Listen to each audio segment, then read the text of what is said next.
നമസ്കാരം, ഗുരുവായൂർ ഡിവോട്ടീസ് ഓൺലൈനിലേക്ക് ഏവർക്കും സ്വാഗതം. നമുക്ക് ഇന്നത്തെ ഉച്ചപൂജ അലങ്കാരം ഒന്ന് പ്രവചിച്ചു നോക്കാം കേട്ടോ. അതിനു മുൻപേ ഇന്ന് വളരെ വിശേഷപ്പെട്ട ഒരു ദിവസമാണ് ആറാട്ടുപുഴ പൂരാണ് കേട്ടോ. ഏറ്റവും പഴക്കം ചെന്നിട്ടുള്ള ഒരു പൂരാണ്. 3000 വർഷത്തോളം പഴക്കമുണ്ട് ആറാട്ടുപുഴ പൂരത്തിന്. പൂരങ്ങളുടെ പൂരം തൃശ്ശൂർ പൂരമാണെന്നാണല്ലോ പറയാം. പക്ഷെ തൃശ്ശൂർ പൂരം വരുന്നതിന് മുൻപായിട്ട് ഏറ്റവും കേമായിട്ടുള്ള പൂരം ആറാട്ടുപുഴ പൂരമായിരുന്നു.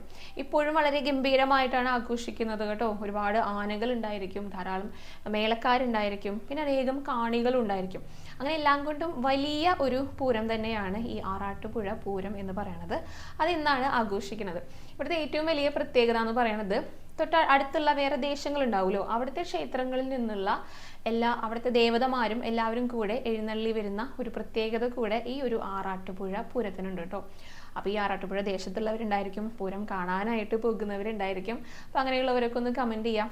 നമുക്ക് ഭഗവാന്റെ ശാസ്താവിൻ്റെ ക്ഷേത്രമാണ്, അപ്പോൾ ശാസ്താവിൻ്റെ അനുഗ്രഹം കൂടെ നമുക്ക് എല്ലാവർക്കും ലഭിക്കട്ടെ. അപ്പോൾ അതാണ് ആറാട്ടുപുഴ പൂരത്തെക്കുറിച്ച് പറയാനായിട്ടുള്ളത്.